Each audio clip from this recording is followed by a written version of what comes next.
Cabinet మీటింగ్లకు వరుసగా దూరంగా ఉంటున్న పవన్ కళ్యాణ్ అసలేం జరుగుతోంది? ఇప్పుడు ఇదే ఏపీ రాజకీయాల్లో హాట్ టాపిక్ గా మారింది. ఆంధ్రప్రదేశ్ లో ముఖ్యమంత్రి చంద్రబాబు నాయుడు అధ్యక్షతన కేబినెట్ సమావేశాలు జరుగుతున్నాయి. కీలక నిర్ణయాలపై చర్చలు జరుగుతున్నాయి. అయితే ఈ వరుస సమావేశాల్లో డిప్యూటీ సీఎం పవన్ కళ్యాణ్ గైర్హాజరు కావడం ఇప్పుడు రాజకీయ వర్గాల్లో చర్చకు దారితీస్తుంది. ముఖ్యంగా పవన్ కళ్యాణ్ రాష్ట్రంలోనే ఉన్న సమయంలో కూడా కేబినెట్ సమావేశాలకు హాజరు కాకపోవడం ఏంటి అన్న ప్రశ్నలు తెరపైకి వస్తున్నాయి. ఎందుకంటే సాధారణంగా కేబినెట్ సమావేశం అంటే ప్రభుత్వానికి సంబంధించిన కీలక నిర్ణయాలు తీసుకునే వేదిక. ముఖ్యమంత్రి మంత్రులు కలిసి విధానపరమైన అంశాలపై చర్చించే సమావేశం. అలాంటి సమావేశాలకు డిప్యూటీ సీఎం వరుసగా దూరంగా ఉండడం సహజంగానే రాజకీయంగా ఆసక్తిని పెంచుతోంది. దీంతో సోషల్ మీడియాలోనూ రాజకీయ వర్గాల్లోనూ రకరకాల చర్చలు మొదలయ్యాయి. కూటమిలో ఏమైనా విభేదాలు వచ్చాయా? పవన్ కళ్యాణ్ కు ప్రభుత్వానికి మధ్య ఏదైనా కీలక అంశంపై భిన్నాభిప్రాయాలున్నాయా? లేక ఆయన గైర్హాజరు వెనుక పూర్తిగా వ్యక్తిగత విషయాలే కారణమా? ఇప్పటికే అంశంపై ఎలాంటి అధికారిక రాజకీయ వివరణ రాలేదు. దీంతో ఊహాగానాలకు మరింత అవకాశం ఏర్పడింది. అయితే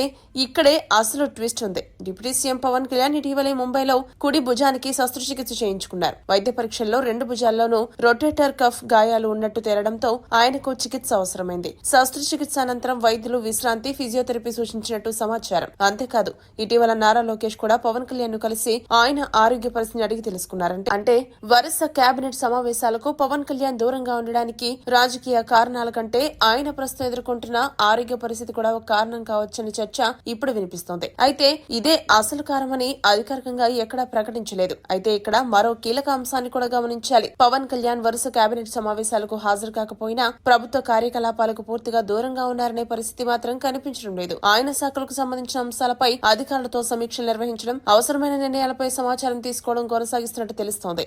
ఇక పవన్ కళ్యాణ్ గైర్హాజరుపై రాజకీయ చర్చ మొదలవడానికి మరో కారణం కూటమి ప్రభుత్వం ప్రస్తుతం కీలక దశలో ఉండడమే. ప్రభుత్వ పాలనలో తీసుకున్న నిర్ణయాలు, మంత్రుల శాఖల పనితీరు, రాబోయే కార్యక్రమాలపై కేబినెట్తో చర్చ జరుగుతున్న సమయంలో డిప్యూటీ సీఎం వరుస సమావేశాలకు దూరంగా ఉండడం సహజంగానే ఆసక్తిని పెంచింది. అయితే ఈ గైర్హాజరును కూటమి రాజకీయాలతో ముడిపెట్టే ముందు మరో విషయాన్ని గుర్తుపెట్టుకోవాలి. డిప్యూటీ సీఎం పవన్ కళ్యాణ్ కు గత కొంతకాలంగా ఆరోగ్య సమస్యలున్నాయి. గతంలోనూ ఆయనకు శారీరక ఇబ్బందుల కారణంగా కొన్ని ప్రభుత్వ కార్యక్రమాలకు దూరంగా ఉన్న సందర్భాలు ఉన్నాయి. అంతేకాదు ఇటీవల ఆయన కుడి భుజానికి శస్త్రచికిత్స చేయించుకోవడం కూడా తెలిసిందే. శస్త్రచికిత్స తర్వాత ఫిజియోథెరపీ కూడా కొనసాగింది. దీంతో ప్రస్తుతం ఆయన తీసుకుంటున్న విశ్రాంతి కేబినెట్ సమావేశాల గైర్హాజరుతో సంబంధం ఉందా అనే చర్చ మొదలైంది.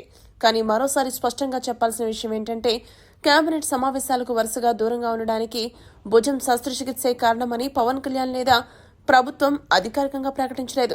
అందుకే ప్రస్తుతానికి రాజకీయ ఊహాగానాల కంటే అధికారిక సమాచారం కోసం వేచి చూడడం మంచిదని రాజకీయ పరిశీలకులు చెబుతున్నారు. మరి ఈ అంశంపై మీ అభిప్రాయం ఏంటి? పవన్ కళ్యాణ్ గైర్హాజరు పూర్తిగా ఆరోగ్య కారణాల వల్లే అనుకుంటున్నారా? లేక దీని వెనుక మరేదైనా రాజకీయ కారణం ఉందని మీరు భావిస్తున్నారా? కామెంట్ చేయండి.